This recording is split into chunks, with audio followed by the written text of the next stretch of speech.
हाय, माझ्या यूट्यूब फॅमिलीमध्ये सगळ्यांचे खूप मनापासून स्वागत आणि ज्यांनी सबस्क्राईब केलं त्यांची पण खूप खूप स्वागत, मनापासून स्वागत. आज मी भेंडीची भाजी करणार आहे टिफिनमध्ये देण्यासाठी. तर बघा, मी काय केलं आहे, हिरवी मिरची, लसूण, अद्रक, जिरं, कोथिंबीर असं खलबत्त्यामध्ये कुटून घेतलं आहे आणि कोथिंबीर थोडीशी चिरून वरून पण टाकणार आहे.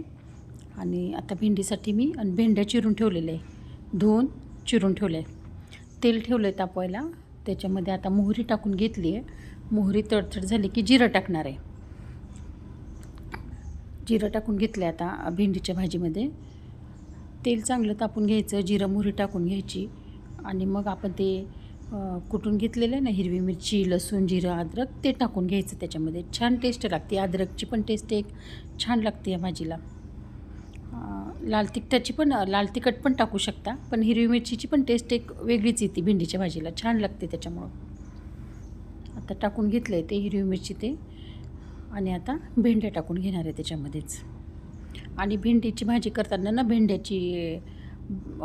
आहे ना, थोड्या अशा मोठ्या मोठ्या चिरायच्या, म्हणजे त्या भेंड्या मोकळ्या होतात. छोट्या छोट्या बारक्या बारक्या चिरल्या ना चिकट होतात त्याच्यामुळे ना अशा मोठ्या मोठ्या भेंड्या चिरायच्या कधी पण. हळद टाकून घेतली आहे आता त्याच्यामध्ये, भेंडीच्या भाजीमध्ये. आता ते सगळं एकत्र हलवून घ्यायचं. तेल, ते सर्व जिरं मोहरी टाकलेलं आपण. आता भेंड्या टाकून घेतल्या मी सगळ्या.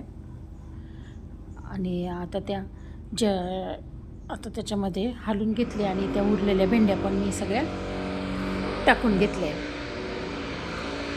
आणि शेंगदाण्याचं कूट न याला जरा थोडं जाडसरच करायचं. मीठ टाकून घेतलं आहे आता. थोड्याशा होत आल्या त्या, शिजत आल्या की टाकायचं, लगेच नाही टाकायचं. आता हे थोडं शिजत आलं आहे. आता मीठ टाकून घेतलं आहे त्याच्यामध्ये. आणि कूट आहे ना शेंगदाण्याचं, त्याला जाडसरच करायचं थोडंसं. बघा किती मोकळ्या भेंड्या झाल्या आहे. मोठ्या मोठ्या केल्या ना अशा, त्याच्या फोडी आपण त्या बघा, भेंड्या चिकट होत नाहीत. मग मोठ्या करायच्या भेंड्याच्या फोडी कधी पण. आणि आता शेंगदाण्याचं कूट जाडसर करायचं, हे असं जाड आणि ते टाकायचं. आणि नाही जरी टाकलं ना तरी पण चालतं. भेंडीची भाजी तशी पण छान लागते बिना कुटाची पण.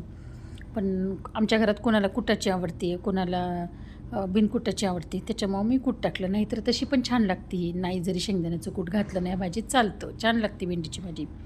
बघा किती छान झाली भेंडीची भाजी. चपाती आणि लोणचं करून बघा तुम्ही पण एकदा नक्की.